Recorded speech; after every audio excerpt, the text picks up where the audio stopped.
لو أنزلنا هذا القرآن على جبل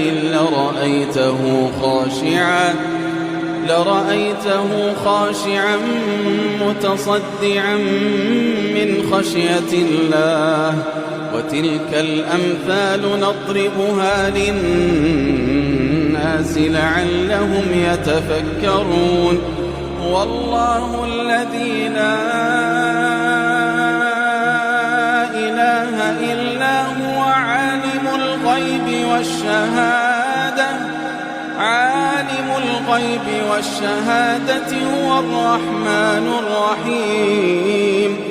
هو الله الذي لا إله إلا هو الملك القدوس السلام المؤمن المهيمن العزيز الجبار